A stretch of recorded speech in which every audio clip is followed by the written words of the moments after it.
What's up, guys? This is To All the Crowded Rooms. I am your host, Mikey Lentz. I am with my left-hand man right here, Jose Bezos.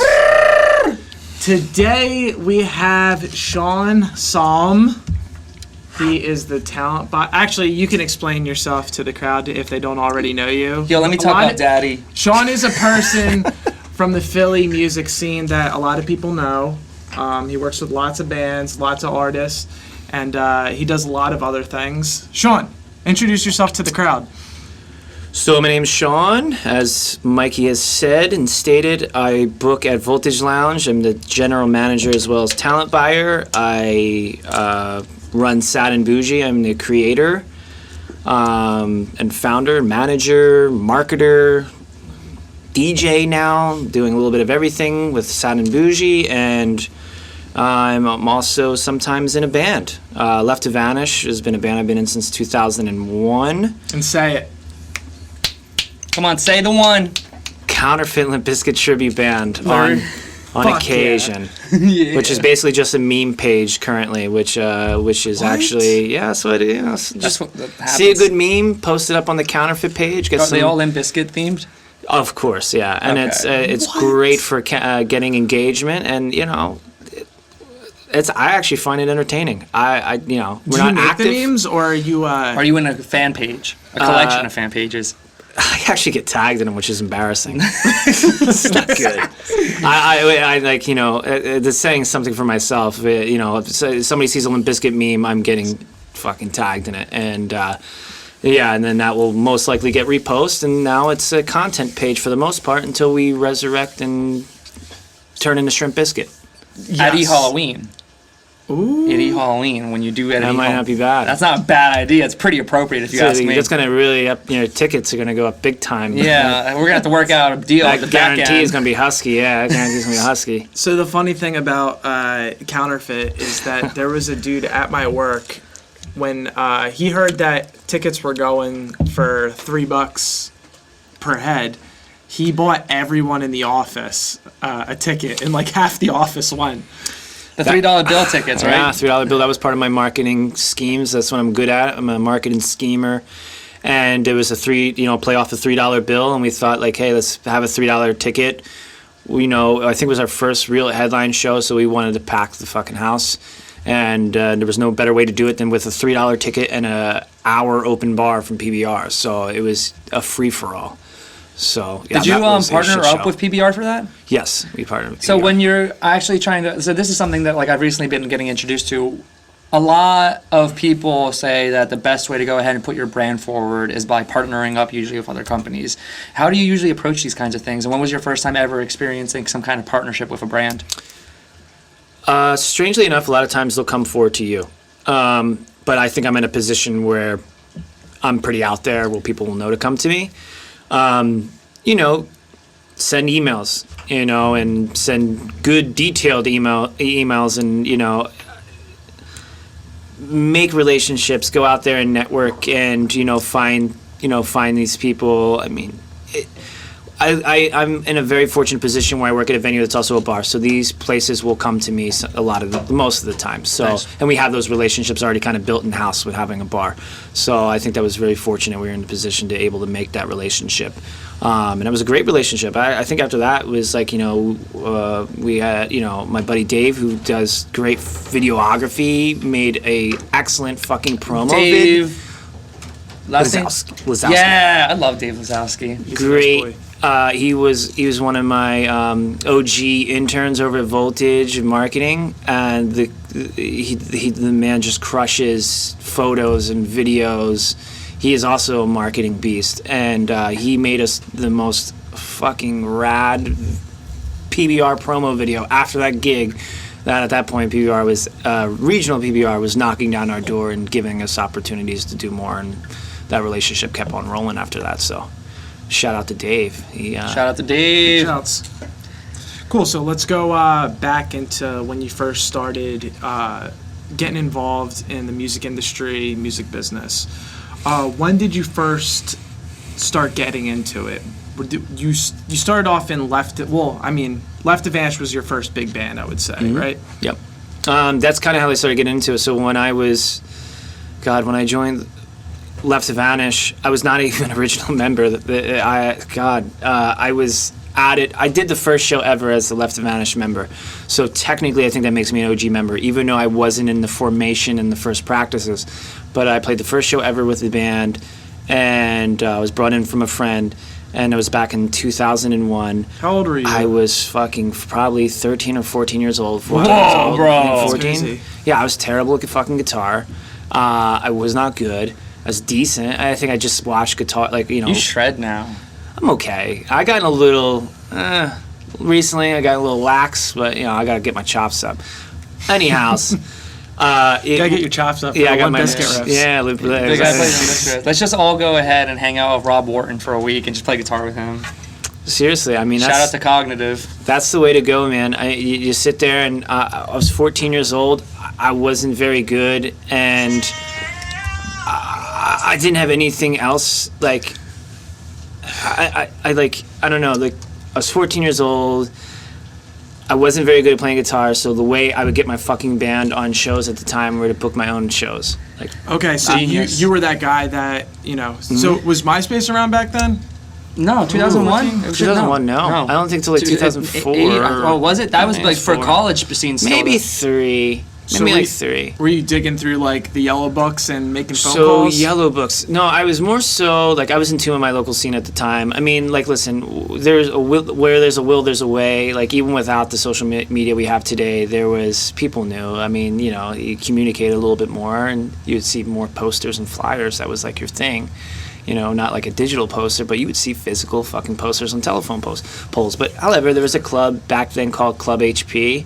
It was a smaller club on Torresville Avenue in Northeast Philly. Was this in Philly? It was in Philly, yep, Northeast Philly, and reach out to the owners there. I'm like, hey, we had a lot of friends. We were in high school. We were, in a band, and that's fucking cool when you're in high school. So we had a lot of friends, and we'd go reach out to owners of these clubs, and Club HP was one of the OG spots, and yeah, let's let my terrible band play your room. We'll pack it up. Who cares how bad you are? If you pack a room, jeez, that's all a venue owner cares about. Yeah, so they just want people to eat just something, want drink people to something. eat this time this was not a bar venue. It was an AA all ages venue. So pretzels, soft drinks, what? chips, AA all ages. What's an all ages? That's it. That's Get it? that's Doesn't a exist anymore. technical term. Yeah. I wish all ages rooms were still a thing, unless it's like at a Unless it's Voltage VFW or Lounge. something. True. Yeah, I mean, last night I saw probably like an 8-year-old there. Oh my god, I forgot. It was just. How much just damaged your mic? It was really funny. Yeah, that happens sometimes. Parents come with their kids. It's cool. I don't know, but so that's how I started. My band was so fucking awful. Nobody would book us at the time. We were all kids, 14, 13, 15 years old. We barely knew how to play our instruments, and I would book our own shit. And I knew the bands that were killing at the time, and I'd put them on our bills. I would create relationships, and the next thing you know, out-of-state bands are looking for shows. Hey, this guy in Philly, he's booking shows. We hook them up in Philly. They trade swap. We have a show now in New York because we just made a deal. Question. Yes. Do you think when it came to working and trading shows with bands back in the day, were they more, would you say they were more obligated to keep to their word back in the day compared to now, or do you think it's about the same now? They were definitely obligated because there was less options. They couldn't just, for instance, burn you and be like, oh, sorry, not gonna hit I you up. wouldn't say they would burn you. The only thing I would ever worry about is honestly the band fucking breaking up and that connection just shut off. True. Which actually happened a lot back then. Wow. You got metal grind bands or whatever, and you're trying to tour and be a thing before MySpace is grueling, and it's very tough. Especially with the core genres, it's all these niche genres and stuff like that. Band Super. breaks up. It's like, damn, that was those were our go-to guys. And this is gonna probably speak my fucking age, but I used to literally find shows. So Trust Cult Records was a big record label that started a lot of these bigger metal bands, metalcore bands that is still somewhat relevant today. There's some guys having resurrection shows, but bands like Bleeding Through or 18 Visions, bands that I really liked. Visions. And Trust Kill Records would have a show tab section with a map, and you can click on the map and it will show you every show in that state or city, no matter if it was a Trust Kill band or not. You can submit your own show. So I would go back in the day, literally, and click on the map and find myself tour dates for Left to Vanish, and try, I'd find venues and do research. Hey, what's the phone number to this venue? Email our phone, like straight cold call, and be like, hey, my band's coming to your town on this date and such. Here's our mp3.com link. Because I think at the time, mp3. I don't think there was. Yeah, it was mp3.com. I think was like our it was like our Bandcamp of today. But you illegally downloaded, I suppose. You didn't really make any money from it. But yeah, I mean. That's crazy that you say that, because like now I feel like it's a lot of like you go on Facebook, well, at least for me, for instance, I'll search for a band in a certain area, and then I'll go on Facebook, and check their page, check their event pages, see where they're playing locally, and yeah, it's pretty much the same thing. It's the same concept. You just have different avenues of getting to the same point, and it's like in today's world, with social media being so like gigantic as it is today, it also shows a lot of saturation, and to your point to all the crowded rooms in a world of saturation. I mean, it's tough to find. It's easy to find those avenues, but it's harder to get your. For instance, I sent an email. They've gotten like 50 emails from 50 other bands, but back in the day, I'd be honest with you, it was way easier to get a show. Wow. Back in the early 2000s, it now was it's way like you easier have to to get a send show. out probably even more emails just for too something many to maybe stick. Yeah, too many bands nowadays, and like social media, anybody can get that information now. Yeah. Not everybody was willing to go those extra steps or miles to get information to find out these venue owners or bookers or talent buyers. So do you think that for that reason, because of social media being such a resourceful tool for people being able to contact one another, making it so easy for bands to just plan a tour and, in the sense, leading to the saturation, do you think that's a reason why today a lot of people don't understand what they have until it's gone? Where it's like, me and Mikey were actually talking about this earlier, where a lot of people will ask, hey, can I go ahead and do A, B, or C to get this opportunity? But then once you finally get the opportunity, you don't capitalize on it. Whether it's like you finally work with a videographer to make a music video, or get on a show, or or whatever, you know what I mean? And you don't produce the content that's supposed to come after, to go ahead and show like, hey, I did this. Look at all these things I just did, and now they're just looking forward to the next thing. A good example would be like bringing a photographer like on tour with you. They put together a tour video, but all your band members aren't pushing the tour video after. So it's like, what's the point of even paying the videographer, or even the fact that you're even on tour? Like, what's the show for it, or whatever? Or why are you even in a band at that point when, like, if you're the only one who's actually pushing the project, should you just look for a new project at that point? Because obviously you're the only one who cares in the project. I mean, in every band, I'm sure there's people that are a little bit more disconnected, who don't or feel comfortable with handling the business end of it, or who are not so. Is that business? I don't know. Like, some band member, everybody's different. Just some people are more passionate about it than others. I mean, they're a talented musician, but they might not be. They might just be an airhead and just. I don't know if it's an airhead. They just might be disconnected, from. So there's like a disconnection from actually what they're involved with. Yeah. So I mean, and there's like there's always guys when you look at bands, and especially from the area, and everybody. There's always a guy in a band that like, hey, that's the guy of that band. Mm-hmm. Facts. That is very true. And you think a lot of people don't want that to be their identity? It is what it is, and I thought that. I mean, it was like that with me with Left to Vanish for a while. I felt like I was that guy. Like I was the social guy. I was the one who was going out to their shows, like these other bands' shows. I was the one booking their bands on these shows. Yeah. So when a lot of people thought of my band, a lot of them would also, a lot of the people that were out and about and more in the, in the world and the universe would, I think that's just natural. It just happens, and did that happen back then too? Absolutely. I probably, before. Was it more noticeable then, because then it was even harder to not be seen? Like, for instance, I mean, it's part of the reason why in Left to Vanish in 2001 I was in it, and then here we are in 2020. I'm the only remaining member since 2001. Wait, really? Yeah. Yo, like that's the only crazy. original, yeah. That's pretty cool. Well, it's part. I mean, it's part reason. Like like I said, like a lot of people are not ready for that. Like they don't understand when joining a band that there's a lot more than there is than just writing great music. Or Yeah, there is a lot. there's a lot more to it. They don't understand the grit of traveling and touring and. And some can't handle, and honestly, and you see that, and honestly, in people's, people are either in or they're out, and through the test of time, I've always stuck strong through that, and always was able to handle. And I'll drink to that. Yeah, dude, that's awesome. I will drink to that. There's A question about that a long is, time. So being in a metalcore band and being the last surviving member, I saw that you guys you got back together in 2017 and put out a record. Yes. So to in 2000 and I would say 5, maybe 6 is where our drummer Paul was introduced into the band, and he's currently in the band. And then Brian, our bass player, who was I think introduced in 2006-7. So they've been in the band for a long time, but they weren't like one of the founding members. But like I said, as time goes on and you go through these trials and tribulations of being in a band and touring, and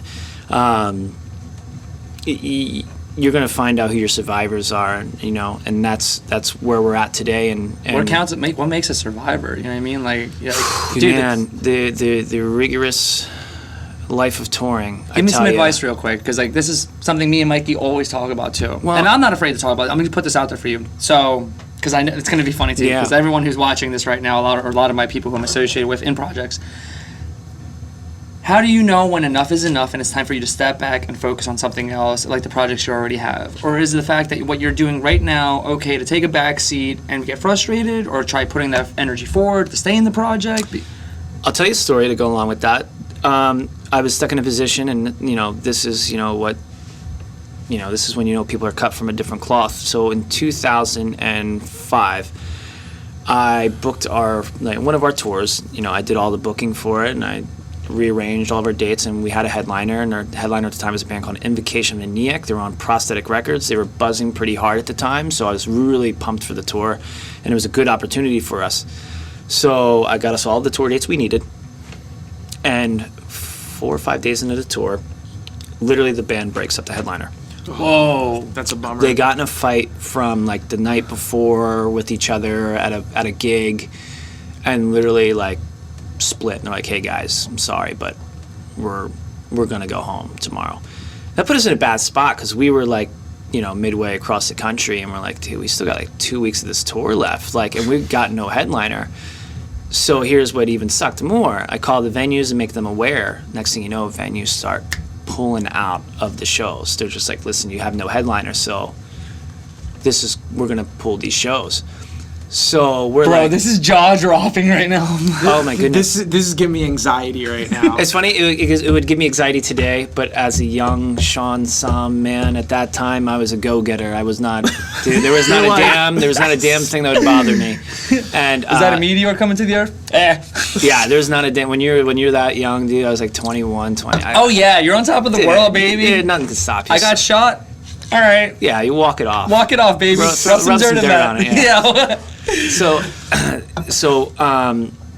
the band drops. I'm calling the rooms. They start dropping dates, and I'm like, "Oh, this is actually a problem." But I start calling other rooms and trying to find other shows that are happening along our tour route, and try to hop on those shows to continue to tour. Good. Yeah, it's a good start piecing things together, and I'm like, "Guys, wait! I'm gonna get this figured out." I'm finding us dates. Our drummer is just at the time is like, "Dude, this is just too much for me, man. I'm gonna have to gracefully bow out and bounce." After I just got everything reconfigured out. I'm sorry, and this is also around the same time with without Facebook and stuff. Oh like yeah, that, well, so. I think MySpace though was the thing though. So MySpace was the thing that was. But that's not what this is on. though. MySpace is not Facebook or Instagram. MySpace probably at this time was also really slow computers, so you'd have hop onto each site. AOL was just or whatever. Yeah, You know what I mean? Sean's crazy, bro. Dude, this is crazy. So our drummer was like, "This, and I'm gonna back out. This isn't for me. I'm sorry." So I'm like, dude, I just put my neck on the line, rebooked this entire fucking tour. Bro, I would suplex him, but that's so funny when we thought of wrestling. I was definitely pissed off, but I mean, What'd you do? You What did I speared do? him, right? No, what I did, Oh, what I okay. did was I knew there was a drummer back at home that can riff it. What the? So what we did is we flew him out. You flew him out, We flew him out. And How old are you? I was like 21. Yo, a 21, king. 22. He's a king. So what I did is I flew him out. He flew out like cymbals and stands. We still had our drummers like drum set there because I think he took a train home, so he didn't. He said, "Fuck this, I'm done." So Don't give him the drum back. The drums stayed behind with us, so we used his hard shell cases, and I think we took 2 days off, and I had some homies, and I think at the time in Pittsburgh, and we were somewhere in Ohio, so we drove back to Pittsburgh, and we're like, hey, you mind if we post up in your studio for 2 days to get him up to speed? That's what we did. We took 2 days off. We got him up to speed, got him knowing our entire set. And we're like, all right, we're good to go. Back out of Pittsburgh to Detroit, I think the next day. Continued to tour from there with the fresh drummer and finished out the remainder of the tour. You Like that. are a fucking legend. Yo, anyone who's listening to this, if you ever think things are bad, This is probably the worst of the worst situation going into another bad situation. And he just fixes it. And he fixed it in such a bad, this is so early on in the DIY scene, and what you have to work with. And wow, that was such a crazy cool story. Working at Voltage, I've noticed I'm the king of fire drills. And I've been that way my entire life. Somebody throws something at you. what do you think made you that way? I honestly don't know. What was your upbringing like, bro? Well, my dad's been like a party hard 80s rocker. Cool. So, yeah, it's rad. He's just like, the typical fucking cool dad, played in bands, his life, same, his father played in bands, so it's So music runs in the family. Music definitely runs in the family. But I just have this, this is what I want, and nothing's going to stop that. Cool. And that's, part reason That's why. fucking beautiful, man. Yeah, I mean, listen, and you need that type of mentality if you want to succeed in the music business or honestly in anything you want to do. It doesn't matter. It's true. Music business or just in real life. Yeah, You in have life to- in general, if you want to make it to whatever you're aspiring for, you need to understand that there's going to be something in the way to stop you, and you need to show it that you're better than that, you're stronger than that. Yep, you need to be able to handle a fire drill. That's it. As I do it today at Voltage. Almost every day there's a fucking fire drill. I'm like, Jesus Christ. All right, well, I got an answer for that.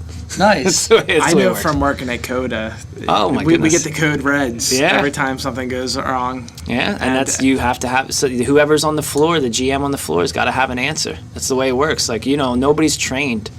You know what I mean? This is you just have to be quick on your feet, and you have to Yeah, be. just think of an answer. That's it. No doubt about it. You Especially ran out of there's- toilet paper. Buy more. Well, there's people that go onto social media and write reviews and stuff like that, and it's go fuck yourself, dude. You have no idea. Yeah. We're dealing with drunk people that Oh, yeah. are just fucking assholes. Yeah. You gotta love it, man. There's nothing you can do about it. It You just kind is of what it have is. to love it, because Yeah, the it's- haters show you're doing something right. Sure. I tell you what, as I think of Voltage all the time, the wild fucking West, and I'll say this a million times, the wild West, and I think that Jesus Christ, this place is just madhouse, but we get outstanding reviews Oh, really? all the time. I bet. Oh, that's good. It's even I like for Voltage. even for our bathrooms being the hellhole that they are. I think people have listen. Just accept it. They accept it's it is what it is. Every time I try to fix these goddamn things, something goes wrong. And, Yeah. it just when you're working 7 days a week and you got different crowds and demographics rolling through there, and everybody's drinking and having a good time, and you don't have security in your bathrooms, You don't. watching over what you're doing. Yeah, something's going to go wrong in those things. So it is what it is, and yeah, we get outstanding reviews. Strangely enough. Wait, question. Just wondering. So is it only the boys' bathroom that gets fucked up this bad? No. Girls' bathroom gets this little bit of business here and there. Some doors don't really shut properly or lock properly, but girls are they're great, man. They'll sit there and Nice. hold down. It's not like a homie who's going to stand behind you in a urinal. It's kind of weird. Yeah. But girls have each other's backs when they go to the bathroom. So if a door doesn't shut properly, your girlfriend's waiting right for outside of the door, holding it down for you. You know what I mean? Nice. So All right. even though the doors have their problems from we'll once in a while we'll find some drunk girls passed out in there or whatever. And it's Probably like, me. I'm but a drunk girl. guess what? Good support system. They got their girlfriends with them. Mikey's you know my what I mean? girlfriend. Like, it's not like that with the guys. The guys room, it's a whole nother. The guys' room is a battle arena, bro. Right. It is. This is what I'm a thinking. battle arena in the guys' room. I don't understand it. What's going on in the guy's head where they're just so fucking amped up, where they're just like, yeah, bro, we're gonna fucking do it. We're gonna rip this fucking urinal off the wall. Let's go. Like, what is going on through someone's head? I don't know, but it was Maybe it just was an funny accident. when I posted that photo of like the walking in and like, here we are, like, after just getting the bathrooms up to speed and spending over a G to make it happen. Yeah. 2-3 weeks later, I walk into a fucking urinal laying in the middle of the floor, and I'm just It's like a crime scene. this is just like I can't catch a break. And I posted the picture online, and it actually got a lot more traction than anything I ever post. I'll post shows, couple likes, post a bathroom urinal on the floor, and 200-300 likes, 100 some odd comments, like. Jeez Louise. Yo, I don't care what people say about the algorithm on Facebook. People fucking see your shit and they fucking decide to ignore it. And it's the stuff that you put the most you're passion probably and right. time into. And then you post some bullshit and they're just like, because people are stupid. You're probably right. Facts. And I posted that and I'm getting all these comments and people are like, oh man, must have been, heavy metal punk show, this, that, or, Nope. It was a fucking EDM show. It was all that dubstep bass. show. All the bass. Couldn't tolerate it. Too much patchouli or whatever. It was all the balloons, bro. Balloons, whatever it was. But yeah, urinal off the wall, on the ground, and hopefully we'll get it fixed soon. Did you start a GoFundMe for the fucking toilet? Yo, I would put money up for that. I would I'm sure. too. I think it would get fixed Put some money up. In like literally an hour. That's very kind of you. But no, we actually, I'm actually stoked because we still have 2 very fully functioning urinals out of 3, and that's all you honestly, need. that's I'll take those odds every day, and so Nice. we'll start. We'll stay with there. So, question for you. I was wondering, as far as your job goes at Voltage, you define yourself as a talent buyer. Mm-hmm. What's the difference between a talent buyer, a promoter, and just someone that books shows? Great question. There's a difference, but it's talent buyer and promoter are the same things. But sometimes, so for instance, a promoter is also going to market your shows and see everything else through. He's like a one-man operation, a promoter to me. But a talent buyer doesn't typically, like, might have a marketing department to push the shows down to, and they're gonna market it, and then we'll have a production manager on site, and they'll run the production, the day operations when the show happens. So when you're a talent buyer, you're one piece of a bigger team. Exactly. All When right, you're cool. a promoter, you're a one-man band. That's the difference. So you could kind of work as a promoter too. Oh, absolutely. I mean, that's absolutely. I oversee every aspect of it. So when there's a show at Voltage and it's a house show that I bought and I'm bringing in, I'm overseeing the marketing efforts. Even though there's a marketing team doing the work, there's a lot of time I might be directing, traffic controlling. Same thing when it comes down to day of show, and then the band is loading in, and the production manager is going through the schedule with the tour manager, and I'm overseeing that as well. So I do oversee everything above mostly everybody. So I mean, I'm a little bit more hands-on than your average talent buyer. Like a talent buyer, at one of your big dogs of AEG or Live Nation, they're only going to specifically buy talent. They're not going to do anything else. They're not going to touch the marketing. They're not going to touch the production day of show. Do they have to oversee those things though? No, they don't. So but whose job would that be to keep that running? So, there's always managers of every tier. So there's a marketing manager that'll oversee the marketing. There's production managers and production coordinators and assistants, and the production manager will oversee those. They're the ones who are on boots on the ground day of the show, making sure everything runs smoothly. So when you're a big dog talent buyer, you really don't have hands-on in those situations. However, the good talent buyers of the city, they go to their shows anyway, and they're there day of, and you never know they're there. They're just there hanging out, having drinks. But God forbid something does go wrong in any of those aspects, you know, the talent buyer still, though, will, you know, it doesn't reflect well with the talent buyer and agent, and heads will roll at that point. But I'm a little bit more hands-on than your normal average talent buyer. Okay, so as far as, so for the people listening that want to get into being talent buyers, being promoters, booking shows and stuff like that, Voltage hires you. I'm assuming there's someone above you. Just an owner. Just the owner. Yep, so, just an owner, and I'm right under the ownership. If you don't mind me asking, how does payment go towards salary? It's salary? Yeah, salary, okay. And I get my bonuses when a show kicks ass. I'll get a bonus. Cool. Yeah, and honestly, it's just, I our ownership, he has three other businesses. Yeah, three other businesses, or two other with Voltage. He has three total businesses. So I'm more boots on the ground at Voltage. Like, that's where I stake. Like, that's... Yeah, you're the soldier. That's it. Yeah, I'm the ownership, he's bouncing over with the other two places for the most part. So I hold down Voltage. It's been like that for the last 5-6 years since I've been there. And same thing. I oversee everything. Like, I do. I'm not only am I overseeing the marketing, the production, and buying the talent. I'm also overseeing the bartenders. I'm overseeing security. I'm overseeing the box office. I'm overseeing the kitchen. I'm sending out hours for the parking lot. Everything that has to do with Voltage is. I'm literally doing it. I'm making arrangements with third-party promoters that want to rent out the room and host their events. I manage the calendar, so I basically have my hands in. I want to do a party there soon. You should. I will. We talked about it before in the past, man. Maybe this year will be the year. I was gonna say. Speaking of that, you also offer internships. Also, for, I do. So you want to talk a little bit about that? Yeah. So we do have a great internship program. We have a couple really good schools that we do work with. Drexel is like one of our top schools we work with. They have a great music program. You only accept the people who are enrolled in school right now? I particularly like to, just because, there's a lot of people out there looking to get their start in the business. But, for me, I just feel morally better if, we're getting you college credits and... Gotcha. You know what I mean? And you're getting something out of it, because then if you're an unpaid intern and you're just getting experience...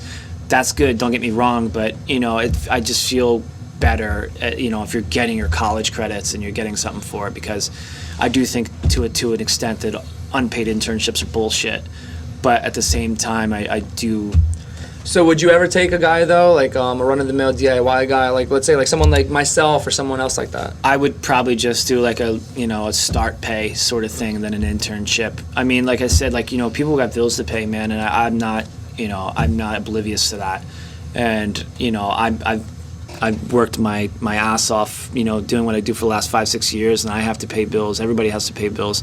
So I don't really feel morally comfortable putting somebody in a position like that. If you're college students, maybe it's a little bit of a different situation. You're there to get college credits, and I just feel more comfortable usually with that route. Nice. Particularly for that reason. I feel you. Well, you asked for it too. It's like from what I remember. So I messaged you. You posted something about how you were looking for an intern, and I thought it was. It's a really good experience what you get from it. You know what I mean? From everything you were telling me about it, I'm just like. So for myself, coming from a very like. Never going to school for this stuff, just like kind of figuring it out on my own. When you go through that process, you always wish that there would be somebody by you, and you end up having to like. I've come to you numerous times. I've come to a lot of people asking so many questions, and that'll really separate you. If you're not going to go to school for something, you better be ready to ask questions. To have that mentor. Yeah, you got to look for mentors. You got to do all that. So for you to go ahead and do something like this, I feel like it's so fucking sick. That's it. You know what I mean? Like I think it's really awesome what you do every year. When I see that annual post come up, and you're just like, look, it's that time. You said it. Sure. It's that time of year again. Yeah. It's like you do a lot, man. I think it's really awesome. Like. Every time we were posting on the story today, I kept going, the man, the legend. That's very nice. I mean, you know what, dude? Like me, for myself especially, I think I resonate with you on a special level, because I've definitely always looked up to you, and like almost like in a bigger brother sense. You know what I mean, dude? And like for me, I think it's people wanna root for other people, and especially when like me and you don't do anything else but see each other in passing, and we'll help each other in business. It means you know that I'm always in the corner being like, yeah, go Sean, and I know in the other corner you're like, fuck yeah, Jose, and like that's something that's very special that people need to understand, especially if you're listening to this right now. If you ever find someone like that and you have a relationship with somebody like that, you need to go ahead and make sure that you nurture it and let it breathe and make sure that it grows, because there's so much that you'll get out of it, not just through a mentorship, but just like the kind of like appreciation you can get from it. You know what I mean? Like we're going almost on like, I would want to say three years now we've known each other, you know what I mean? And I think there's from the times that I've asked you for help with Electric Halloween to the times when I was doing Warped Tour and I had my street team out there. You know what I mean? And I was just like, bam, bam, bam. Mikey, I wish you were at the show I was at, because I was off the rail. Yes, that was a tough one. That was nice. The elements. The elements were off on that. I also got to agree, like Sean, like we don't know each other very well, but like I met you from when I used to work at Coda and stuff like that, and then we add each other on Facebook and stuff like that, and just following you and seeing you over these years just grow as like this business, like in the music industry and stuff like that. It's a lot to what Jose just said. I completely agree with. Like, I appreciate that, man. As like a big brother type of thing. Yeah, it really means a lot. Honestly, like the part of the reason why I do the internship is because I love to inspire and teach, and at the same time I'm still a student of the game. Who's doing that for you? Who's my mentors? Yeah, I actually do have mentors, man. I'm sure everyone does. I absolutely do, and I have people I look up to that I'm like, these guys, girls, been killing it, dude. For a lot of years, mine, some of the strongest women I know. I feel absolutely, you on that, dude. Absolutely, man. There's some like, it's inspiring, honestly, and like I said, I've been doing it since I was a kid, and I kind of just did it like, because at that time I was like, I want to make my fucking dad proud. I'm doing something with my life that's music related. But in the business sense nowadays, it's different because I'm not booking skate parks or fucking small bars. Yeah, you're pegging out rooms right now. Yeah, I'm working on a broader scale, man. Yeah, so it's like, it's a little different of a circumstance. But I absolutely have mentors and people I look up to, and I still do it every day, man. I still learn. I still learn something new every single day. Are a lot of them outside of the industry you're in? Like, do you because I know a lot of so besides you're actually one of maybe two mentors I have, I would say, in this industry, but a lot of my mentors, they're not even involved in music. They're just their work ethic, just like how they are in their environment. I would say like a good buddy of mine, Joe, he's a marketing whiz, and he's one of my best homies. I've known him since that 2005 tour where I had to reroute. I think he came out to see us when we played in Detroit. He's a mentor to me. I always go to him and talk to him, even though he's not associated directly with the music business, but he understands and knows the music business. This is a man who goes to more shows than I do. He goes to like 2 shows, 3 shows a night, and he's show hopping. Oh yeah. And he something we do when we're young. Dude, usually. It's incredible, and I don't even get out that much. And I'll go to he's very well respected in the music industry, and he knows his shit. And if I have something I'm on the fence with or something I just need to hear out loud or talk out loud, usually go to him. Cool. Because this is for me. If I don't have anybody to really bounce ideas off of much. I have a very like close knit corner of people that I might do that with, and he's one of those guys. And there's also other guys I looked up to, Joe Free from Live Nation. He's love Joe Free. He's worked with you before, and he's a dude that like I've known since the R5 days when he used to book at the church, and just watching him grow to what he's doing today is I love his demeanor, insane, man. Just like how he is as a person. Whenever I've been around him, it was just like always like I feel like he's talking to me, but I also feel like he's figuring out like some kind of like math problem. Like he's like, absolutely. You know what I mean? He's like he's got 2-3 gears running at all times. But I mean that's what you have to do to be successful, man, in this business. You have to constantly be thinking, and it's hard to sometimes disconnect myself socially to just be social. Yeah. Like I got so much shit going on. Like if you see me at the club or something, and you might stop me for a second, but I might be in the middle of doing something, and you would have no idea what I was doing. I'm running around like a chicken with my head cut off sometimes in there, and.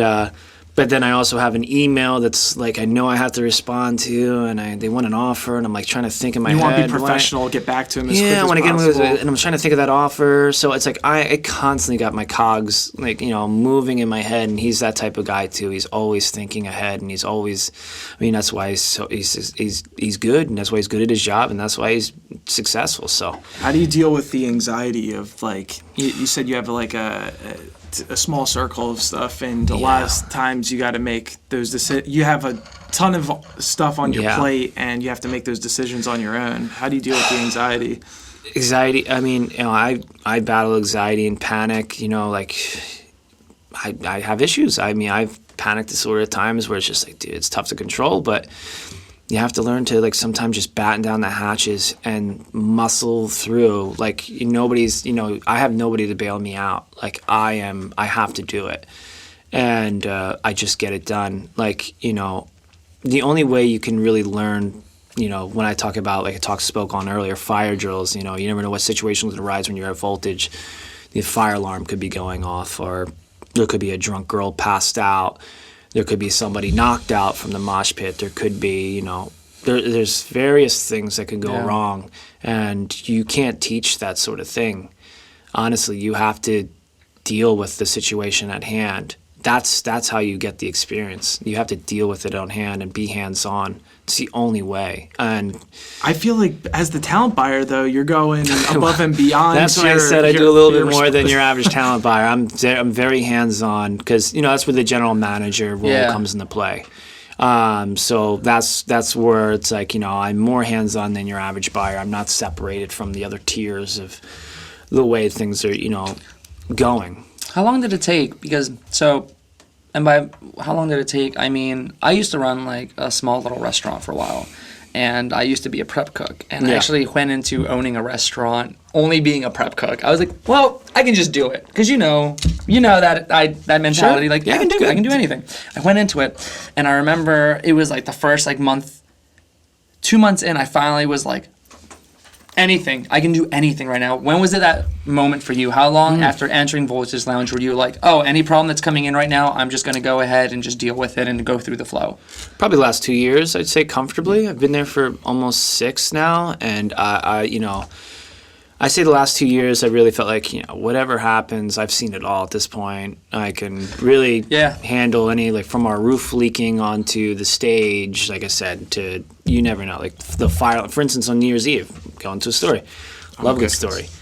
New Year's Eve, we had Sad Boujee with Hello Goodbye. Oh.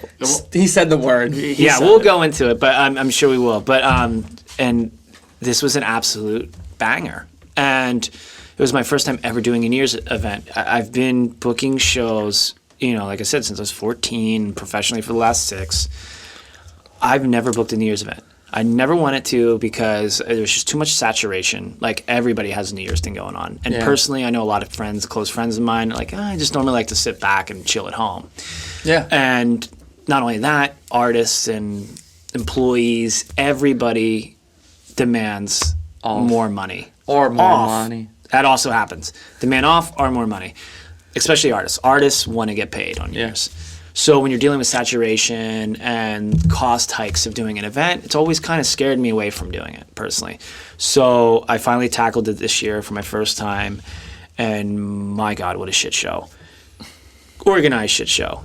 It was a sellout. It was a banger. But it was the most nerve-wracking, one of the most nerve-wracking events I've ever hosted because, at first it was honestly not selling very well. And it was like, wow. Geez. Was this the right call? I'm overthinking myself because I'm just like, geez, like, this is a lot of money on the line here. And should I have just, once again, just stand back and not touch this? And it had me thinking, and I'm going crazy days, checking ticket counts, waking up in the morning with my coffee, checking my ticket counts, and like, my goodness, what can I do to make this better? This is underperforming. I don't understand it. So, we're going into marketing ideas, and like when I say we, I really mean me. Yeah. It's just me. Like I said, I come up with all the concepts, and it's like, whispered down the lane. I send my emails out to my teams, my intern teams and such. They run with whatever I send out. What can I do to make this better? To my knowledge now, most people don't buy New Year's Eve tickets until 48 hours prior to the event. What was the difference in sales? Astronomical. We sold 150 tickets the night before. Oh, wow. That's Which sweet. is just like, What's what? the We sold 50% of capacity. Yeah, what's the capacity at We did New Voltage? Year's at 300, but typically we sell 354. Depends. I mean, if you have a rap shake. Oh, dude, I hate that feeling, man. So fucking. You know But what's we were, cool? yeah, we were. I mean, we only had like, I don't know, 30, 40 tickets going. I was like, man, I mean, it's not bad. There's definitely buzz. I'm like, people are talking about what's going on. Yeah. And lo and behold, I'll never forget, night before at 8 p.m., we were selling like 3 to 4 tickets every 5 minutes or less. I was refreshing, and it was just like Ding, ding, ding, ding, and I was like, get the Okay. fuck out of here. People are literally sitting on their couches night before. Trying to figure What are we out doing tomorrow? So it's safe to say next year if you Still decide to scares do the it shit again. out of me. I don't care next year. It's still gonna Dude. scare the shit out of me. I mean, you know spend what? so much, Ooh. you know. Dude, so this is the thing that sucks. This is the thing that sucks. And I actually faced it worse this year. Every fucking year, for Electric Halloween, Yeah. I make 80% of my sales the day of. It is terrifying, dude. Yeah, it's a tough when you're in a business, whatever you're doing, show, festival, and you most of your majority of your business is day of. It's so hard. It's so tough, especially when you invest so much. It's just not easy on your nerves. Because then you question, it's like, was this the right move? Is my time over? Is this and this? You can think of a million different reasons why it might not work. That New Year's event had me going through the motions for sure. And when I saw the way the tickets were soaring, You know what's funny is I was like, in my head, when I saw you post that, I was like, that's just gonna sell out. So in my world, it's like I already knew without when you first announced it, I knew it was gonna sell out. But in your world, Yeah. it's like no one likes it. well, in fairness, It's like people anytime don't like Hello Goodbye anymore. I get like anytime I like take something in, I really honestly believe in it. I'm like, yeah, sure. this is gonna do well. I like this. You know, if the money makes sense and it's like, you know, listen, it's New Year's Eve prices, you're gonna spend extra, but is Yeah. it right in that comfort? Like we can make this work. Yeah. I felt comfortable and I was like, this should do well. I went over the ownership and I was like, we'll be good with this. This I like this. This is, you know, our two other options were more expensive and who knows what it would have done. But I'm like, I like this. This makes sense. Let's roll with it. I think it's going to be successful. You know, depending how strong Sad and Boujee has been this year. It's been the success of that party is insane. To know that, like, listen, if I'm going to host my first New Year's party ever and go against competition, I want to do it with a strong brand. This makes sense to me, and then have a strong headliner. So I was like, the cards, like, it makes sense. And, you know, at first it was like decent. And then I'm like, okay, well, we're doing something here. And then panic. Night of, wow, this is going to be a banger. Nice. And that's my learning experience. Like I said, I am still learning things new almost every day. Mm-hmm. Like I don't have all the answers, although I like to sometimes think I have the answers. But it certainly makes me cautious going into next year. And Everything's a case by case. Oh, basis. it is a case-by-case basis. I will look at my budgeting and tighten up where I can to, like, hey, listen, I don't want to deal with that anxiety and stress next year. I'm going to make sure it's like we're going to prepare for that day True. before and day of. And listen, we weren't the only venue that had those issues. Multiple venues in the city that same night saw a majority of their sales the night before and the day of. Cool. The party, I threw a party that night just because, like, I was talking about this last Yeah. year.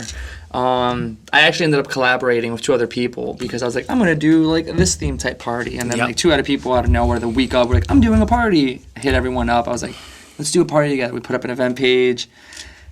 25 people were going. Next thing you know, 100 and something people were there, and it was supposed to be a small, fun little party. Overbombed. So I feel everyone makes those decisions last minute. Procrastinators, man. Well, you know what? Got to prepare for it. That's what we got. That's our People demographic, like to I weigh guess. out People what- want to see what's wanna weigh better. out their What's options. convenient? Absolutely. How can I get a ride home? It's not. Yeah. It sucks Can I when you crash have there? a lot of money on the line on something like that. But you know, Speaking of money, we should segue into this. Sad and Boujee. sure. Oh wait, when- real quick. I had one more. Yeah, go ahead. Point with that. Oh, fuck. Oh, wait, I just lost it. This might go off. Ready? When you were talking about a lot of money involved, for me, I know especially, what is the percentage? No money saying out loud. What's the percentage? 5, 10%, where you're willing to wiggle with your budget usually here and there when it comes to like, I have an event planned. Am I gonna, or are you stern on your budget? You're like, I cannot go any further. Are you talking about overall budget? It's different because Sad Boujee and Voltage are two totally different entities, and they and is that how you always treat them like that? Even when they're at the same place? Yeah, even when they're same place, they require. To me, like, it's different. Like, when you're talking about Sad Boujee, you're talking about building a brand. Yeah. So, yeah, I'm more willing to go the extra mile on that because I'm building a brand. But Voltage, I feel like, is a little bit more, it's a little bit more established, so I don't feel like I need to take risks as much because I feel like we have our name out there, So I'm a little bit more conservative with Voltage. Plus, too, it's like we're an independent room. I mean, nobody's funding us. What does that mean, independent? We have no corporate backing. We are independently owned from basically, What would an example small be business, of like basically. another venue in Philly? That is corporately owned. Corporately that owned. has backing. Like Live Nation AEG. They're both. So any of those big ones actually have backing for those venues set aside. Yeah, they have budgets. They have. Who do they own? So for instance, so in the city, if you want to break it down, Philly specifically, you have the Fillmore. That's Live Nation. Yep. That's a 2,500 cap room. And then the Foundry because it's right above. So Fillmore, TLA 1,000, and then they have the Foundry, which I believe is 400, and then AEG has the Electric Factory 2,500. Their competition is the Fillmore. They are competitors. They're two biggest in the country. Live Nation, AEG. They run shit in the country. Live Nation, AEG run shit. They're constantly competing against each other. AEG is not as strong in Philly as Live Nation. I feel like Live Nation has the stranglehold because Live Nation has the Met, which is National Live Nation. They have the Fillmore. Beautiful. They have the Foundry. They have the TLA. They have the Mann Center. Live Nation has a stronger presence in Philly. AEG, I think it's the Electric Factory. There's a partnership to an extent with Underground Arts. I'm not familiar what it's like Bonfire and AEG. Who's the First Unitarian Church? That's R5 Productions for the most part. But they do take in third-party rentals. Philly hardcore shows will do stuff at in the basement and stuff like that too. They'll do stuff at the church, and so would Dave Kiss Presents. He'll do some stuff at the church every now and then. But the R5 Productions, which is Sean Agnew, and they also have Union Transfer.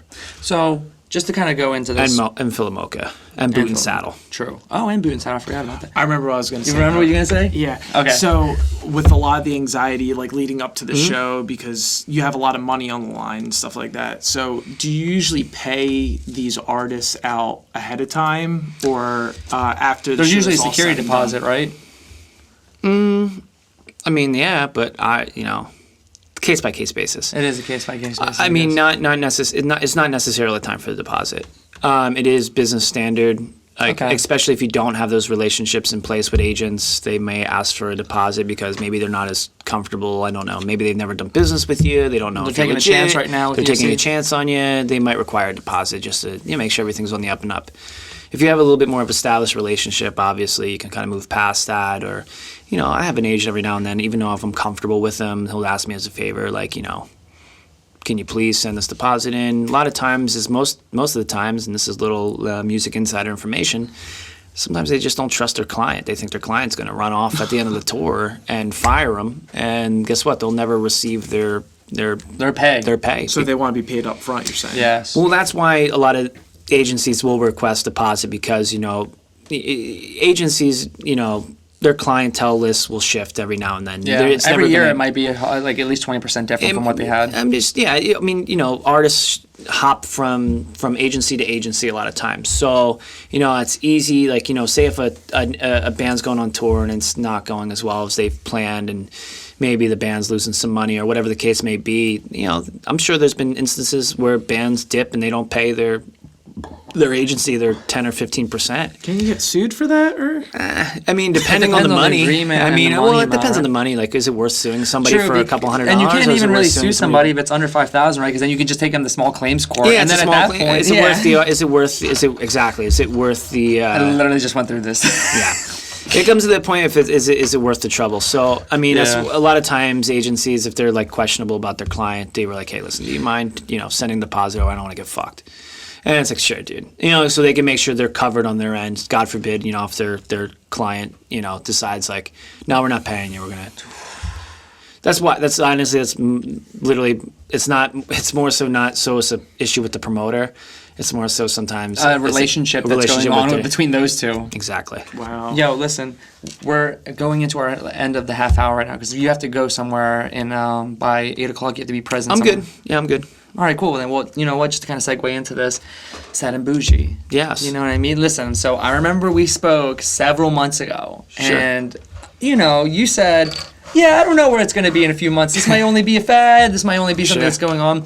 I think Sad and Boujee has tested the waters. It is something that should stay and be present because when I was there, you have literally the perfect formula, and not even just that. Over every other thing that was going on at the time, I think you've shown the most growth and also the most consistency. Yes. What's the plans for this year? So to go into plans, let me start off by saying Sad and Boujee was a concept that back in 2017, I think it was beginning of 2017, maybe 18. I think it was end of 2017, beginning of 2018. Me and staff members from Voltage would hang out after hours, after shows, after 10, 12 grueling hour days, and sit there and drink afterwards and be like, dude, what the fuck can we come up with next? What's the next wave? What's the next thing? Yeah. And I came up with the idea, I splurted out like, emo and rap party, dude. I'm telling you, it will crush. It will crush because it crushes everywhere. And my fellow employees and at the time were like, I don't know, like I could see it, yeah. And I'm like, no, I got the name for it. Now that's what the selling point is, the name. I was the like, name's everything. Once I shot the name, they're like, yeah, it's gonna be a banger. So when I came up with the concept, I had all that in line, and then I had the creative direction was the second point I went to, was try to come up with the creative, the logo, and the artwork and the whole mesh of the artists of emo and rap artists on the flyer. We put that together. I like how you did Be that. like by the Drake way. with like the Yeah, Bieber with a swoop fucking- or whatever. Yeah, which is Bieber- fucking hilarious, but Yeah. also at the same time, it's like, well, that makes sense. It looks fucking beautiful. I remember when I first saw that flyer, I was it was just wild to know that like I know the exact point where I saw that flyer. I was like, dude, this is a fucking slam dunk. And shout out to my graphic designer, Mike Pipitone. He Shout out. crushed it, dude. I remember I was out and about Drexel, just fucking, I was walking around, grabbing a bite to eat, and he shot me that flyer in my email. And at first he sent me the first one, and I was like, that's kind of whack, dude. I'm not into it. What was it? It was Drake with a kind of like a hipster beard and glasses, and I think it was a clip from Drake actually in real life trying to dress up emo. And I didn't I looked at it and like, that's not what I'm looking for. I see it in my head. This is what I want. I shot my graphic designer and he's like, I got you. Then I got within you. like 15 minutes, I see my email. I'm like, I bursted out laughing. And I was like, oh my God, dude, this image is it. Yeah. And This is knew memeable. I knew I had a fucking hit right there. And then you even like I'm pretty sure. Correct me if I'm wrong. You posted out the remix of I think it was Lil Yachty with Panic at the Disco with it or some shit. Yeah, like I mean, you can find those meshes. Like like dude, I'm a multi-genre talent buyer because I like multi-genres. I am not in one zone and one Same. lane ever. Like most people aren't. Most people aren't nowadays. So You can't be, You to be honestly honest. can't be, and like you don't. Everybody has their guilty pleasures. Like Yeah. and like Corn. There it is. Limp There it Bizkit, is, whatever Limp it is. Bizkit. Ooh. Everybody has their guilty pleasures, so I knew like this on a broad scale will resonate and people will get it. Like regardless if they just like emo, or if they just like rap, they will love the concept. I remember I was pitching it to DJs and reputable emo DJs to try to because that was my next step. All right, I need a DJ. I pitched it to a couple reputable emo DJs in the city that were crushing, and they legitimately laughed at me. No way. And was just like, Now, how do you feel where you are now, and how are they acting now? No, they don't care now. I mean, They don't they're care? still crushing in the music scene in Philly. I mean, they're still doing their DJ gigs, but I'm not trying to talk shit. So how many of these ones have been going across like the East Coast with the same? They're all thing? local guys. They're all local DJs. Cool. All right, that's all. But it's like I said, like when I He's remember, so humble, and I love him for that. I'm not gonna like throw any money on the bus, but like I said, like I that was my next step, finding a DJ, and then I got laughed out by people, and I was like, all right, whatever. I knew I was gonna crush. Found my DJ. Who was your first one? Gratz was the first one. Cool. So we I think we did Philly first, and it was okay. It was like, all right, like 100, 150 people. It's like, that's not bad, though. It's considering not that bad. it has, like, There's That no sounds one- lit to me. Yeah, 150 There's just- people is just enough for me to go. Yeah, and this is before we dropped the Drake flyer. I didn't drop the Drake flyer yet. okay. I just had another it was like a prototype point at that point. So Because I had remember when another- you dropped like the first like official like. When we dropped the Drake flyer, that was it. Yo, It was good- it was good I enough, actually which is the stopped- next month. I stopped by a Sad Boujee once. I'm trying to remember. It was like one of your first ones, and I hopped in really quick, and I was like, don't do bad things. I was fucked up. I was Yeah. like, what's going on in this bitch? You might And have then been- you might have been that I one. was. I think I was at the first one. I saw Dome Stone. Yeah. And I was like, "Bleh," and I Yeah. fucking high-fived Yeah. him. I saw you for 2 seconds because you were That's the way it running works. around like That's a the way it fucking works. chicken That's with your the way head cut off. That's the way you'll see me in And then I Voltage. went back outside. I was there for 2 minutes. I was like, it's so lit in there that if I stay, I'm gonna pass out and break a fucking urinal. Oh, for sure. Your shit's awesome, bro. Yeah, I was really pumped. Like the next month, once we dropped that Drake flyer and we sold 400 some odd tickets, I was like, holy shit, this is it. I know it's legit. Following month, 300 some odd tickets. The following month, 300 odds, and I was like, this is clearly something I need to really like jump on now, and that's February of 2019, which is a Didn't year Live ago Nation from approach today. you? Oh, that's true. Yeah, absolutely. At some point, of course. I mean, how did that feel? it felt great. I mean, I have a great relationship with Live Nation locally. We have a great partnership and relationship. So, I mean, they see, it always feels great, man. Like honestly, like I respect and love everybody over at Live Nation, man. Everybody in those offices, like they came from being interns or whatever. They came and they're hustlers, man. Honestly, and it's a beautiful, animals. dude. Seriously, they're like. I'm luckily where I work on my own boss. I don't have anybody looking over, really monitoring my workflow or whatever have you. But You really gotta be disciplined. you have to be super disciplined. But I mean, like, could you imagine like corporate? I can handle it. I'm not saying I can't. I'm just saying, they work their ass off, and I respect the company like crazy, man. They actually help me out a ton. Are you scared that one day Voltage will end up being bought out by like a corporate company? You know what's funny? So that's a great question. I'm not scared of them ever being bought out. I'm scared of them just ceasing to exist. Because honestly, even if it got bought out from a big company, I honestly think I'd probably still have a job. For sure. Yeah, with your track record, yeah. Yeah, because I'm like, let's just keep this guy on. He knows what he's doing. Hey, question. Maybe you'll. Do you mind putting these on real quick? The Aussie glasses? Yeah, just switch them out real quick. I want to ask you a question.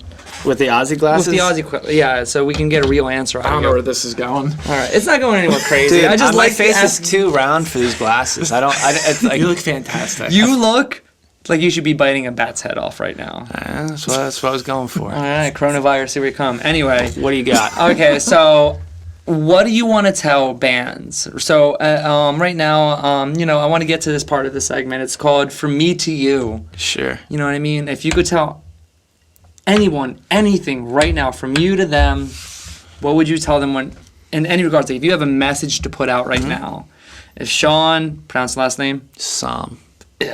Salm, had anything to say to a room full of crowded people, to all the crowded rooms, what would you say? I'll say what I wrote in the little email that you sent me. Oh, I didn't even see that. God damn it. Nobody cares. Work harder. Damn! That's some Gary Vee shit. Yo, I'm gonna drink to that. Who's cheering in the Cheers. middle? Cheers. Cheers. Would you like to elaborate on that real quick? Yeah, I mean, here's your Aussie glasses Mikey, back. wear these. Come on, you never wear them with me. Like, You look so much better than all of us in those classes. He's got a skinny face. Yeah. You know what I mean? You're so fucking good. If you have a looking, round dude. face, it doesn't Like not me work. and you, Yeah, we got just a round look face. We like- got the cheeks. It doesn't work. These things, man, they're a curse, but a blessing. I need these right now because that one PBR Celtic boy got me a little drunk. Here, yeah, answer the question and hold this up like this. The Elaborate on that question.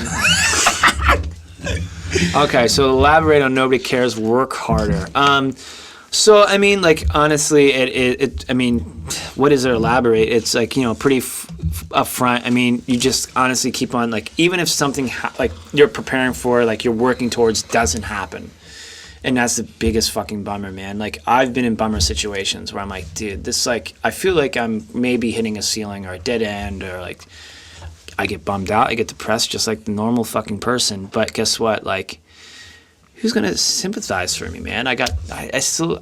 Nobody. Like you can get sympathy on the internet or whatever if that's what you're seeking. But like, I hate that shit. It's just like I don't hate it, dude. Sometimes I'm I like, used to be listen, that person. it helped. Like, the support helps. So in a way, like seeing the support, and you're like, dude, people really they really care.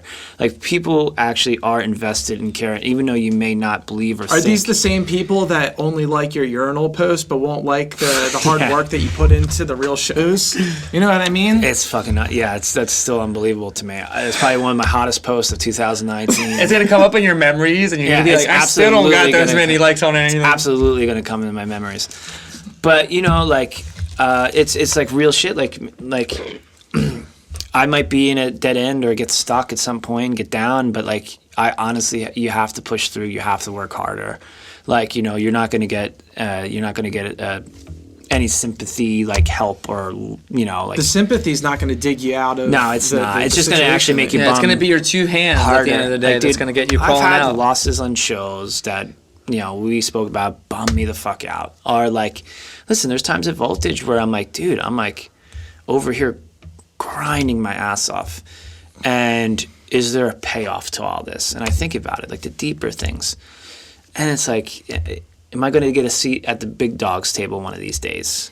And that shit bums me out to think that, like, that's very possible. Maybe Bro, I you don't. just hit me in my heart. Right? But like, my God. That's how so- you feel. I got to think about myself. I should just and be like, fucking. dude, I honestly, like, people might look at me like, man, he's crushing, he's doing great. And like, yeah, to an extent, I'm doing okay. But at the same time, I also have, even above Aspirations. this, aspirations and goals and places where I want to end. And I'm not fully satisfied even today, to this point of where I'm at. You know what I mean? Like I want more. And not even you just want more. You know you can do more. I know I can do more, and unfortunately, like it's just like it does come in with timing. Timing is everything, man. Like you could be fucking fantastic at what you do, but it just takes the right time for that thing to click. If anyone doesn't understand what they mean by timing, just giving a quick shout out to an author, Malcolm Gladwell. He has written some books like Outlayers and Blink, which will really go into depth about it. And timing is really everything, and you should be more conscious about the situations that have been put in front of you. Because like we just said now, hip-hop has been in one of the hugest surges within the mid-teens that we just had. And Sean thinking of things like Sad and Boujee to go ahead and capitalize on not just the emo revival that has happened, but also at the same time, but the hip-hop inflammation of just fucking like whether it's SoundCloud rappers all the way down to rappers putting out new albums again. He's putting two things together at the same time to make something that was needed but was also missing, and he filled in the gap. Like, be conscious, be alive, be in the moment. You know what I mean? If you're listening to this, press fucking F in the comments right now, because this is some real shit. Dude, I mean, and the way I think about Sad and Boujee, to me it's a pop party. Like, like we're playing shit that we were like, talking about this last night. yeah, about like it's not like, to me it's like, all right, well, like you have your emo parties out there. Like to me, like I fuck with emo parties. Like I do good emo. Like I have great emo business behind me. But like to me personally, I feel like it's the same fucking playlist every time you go to these parties. Yeah. I want some same- B-sides. Like, you know, if I want to hear some But here's Mama the thing. Sleep in You there. want to get you want to hear B-sides, wanna but hear like some the B-sides. average Joe that's hearing the B-side at a party is not vibing. Yeah, they're They gonna be wanna like, hear I don't Sugar know We're what Going Like, that Down. yo, what is They this? want Like, sugar going down. I yeah. don't. They want dance, bro. They want Black Parade. They want the same 25 songs every time, Yeah. and that's good. There's nothing wrong with that. But what I like with Sad and Boujee, what I think is so special about it, I think it's just that like hybrid party where it's like you're so the way our formula works. We'll dive in a little bit about that. Is like typically what I like to do is like I like to start off with like 3 emo tracks followed by 3 pop or hip hop rap traps, followed by 3 emo songs, followed and down the lane. So how I do is I usually start off with a banger in the genre that I'm in. So emo, I'll start with a like absolute crusher, like for instance, like Sugar We're Going Down Swinging. Then maybe I'll bring it down a little bit and play like a Little Cartel. mid-tier banger where I know people are still singing along and they're Yeah. into it. Then third is like my third song is I might go a little like fan favorite, Yeah. like and then guess what? When I lost you that little bit, I'm starting that fresh segment with an absolute rap heater, Yeah. and that's going to be like your The box. crushers, like for your Cardi B, Bodak Yellow, and then guess what? The everything is back up, like the crowd is back. You create into it. breathing room. Gucci Gang just went on, and That's what I'm saying. It's like my motto is twerk in tears. Like you're either Oh, you're either dancing or you're you're fucking crying, singing yeah. along. You're screaming along. Is that incorporated somewhere in this? Yeah, I always say like have merch? twerk in tears. I'm going too soon. Yeah, Oh, for sure. dude, Listen, if you Hit need me merch, hit him up. Hit me up. For For these sure. boys up right now, they got you. Twerk in tears, man. That's what I think of Sad and Boujee. I always say it like, yo, this is twerk in tears. We want to see you twerking. You know what's missing right here? What? Twerk in tears. Twerking. I feel you. No, that's what I'm You saying. know what That I should mean? be a shirt. I'm telling Yeah. you. I've been talking about this for a while. Where's my so, twerk in tears necklace right now? You know what I mean? That's what I'm waiting for right now. You need that ice. Oh my god, bro. Shh. That's the You're a piece motto, of shit. man. What are you waiting for? It's the motto. And No, then, I was know. gonna ask where, because I've played some gigs in North Carolina. We played Emo Raleigh. I don't know Okay. if you know them, not familiar. No. but they have a whole merch section. Sure. It's called Get Sad Y'all, which is funny I because dig they're it. I down dig that. south. Love that. But I was just like, oh, cool, you guys have your own merch for your emo Sure. nights and stuff like that. I was like, oh, I wonder why Sean doesn't have Well, that we yet. do have Sad and Boujee, just plain T-shirts, Sad and Boujee, but they sold out like super quick. Like I only pressed like a short pressing, and we took it on a tour, and they were gone before the end of the tour. So And also to note, you've also gone West Coast with Sad and Boujee. yes, we went to L.A., Sacramento, Anaheim. We've been to Brooklyn, Boston. Did Atlantic you go out City, too? Atlanta. I go to every single. I've never missed one. Oh, fuck I go to yeah. every single one. Did you get that guest spot DJ at any point? I am DJing currently, so yeah. How do you DJ? You just play Spotify, or do you got like a little thing? Yeah, like, it's like a it's little definitely program? like so. The beauty of this is we do connect to Wi-Fi, so we have a little bit of freedom in the playlist. So I like to like honestly indulge people. Like, hey, like if you want a fucking request, hit us up on the Facebook. And the beauty of our system now is we're able to encourage, and we're able to make those requests happen. And when we have our system now, it's like a little DJ MIDI controller and a fucking iPad connected to Spotify. And listen, like somebody wants a song and it's gonna like turn the entire crowd around, then fuck it, I don't care, dude. People are there to have a good time, and they want to like if you play somebody's request, dude, it makes them feel like a part of the fucking party. Like it makes it like Yeah. I got the goofiest request once. I was in Baltimore, and I was DJing with my buddy Paul, who now helps me. He's like my sidekick now. Somebody requested Bloodhound Gang, which we dove into Yeah, earlier. we dove into earlier. That's you, man. And I was like, dude. I even said on the mic, I'm like, this is the goofiest fucking request, but I'm so into it. Let's play it. And it crushed. Wow. Crushed. And like that's the beauty of the party, man. Yeah. Like pop songs crush. Like it's like for like I try to like it's like an emo party for sure, but it's more of a pop party. And you toss emo in there, and that gets what people buying tickets. It gets them into it, and then like we still get your nostalgic you get your nostalgic, your feelings out. You get your Fall Out Boys in there, but then you're also like you'll get Kesha, or you'll get, you'll get fucking ASAP Ferg, or you'll get. It's all over the board, dude. It's like, and it makes it so much of a fun atmosphere, and the people like, dude, they have a fucking blast. Every Sad Boujee I ever do, people are just like, this is the most fun time I've ever had at any party, and I think that's what separates ourselves from any other party and any emo party. I like to call it. I think you're the most innovative one, man. Listen, it's tough to be innovative, but also still like target. Sean said it's tough to be innovative, but he's over here being innovative. No, you don't want to lose your direction. Like you don't want to, like you still want to be like, hey, listen, this is our brand. You don't want to be too off brand. You still want to create that brand and be innovative at the same time. But I think now we've captured that. For instance, like if somebody wants to promote a rap party, it probably doesn't sell, or pop party on its own, probably doesn't sell tickets. Yeah. You add emo in that fucking aspect, you're selling tickets. You're selling tickets. And guess what? Now you get to spin pop.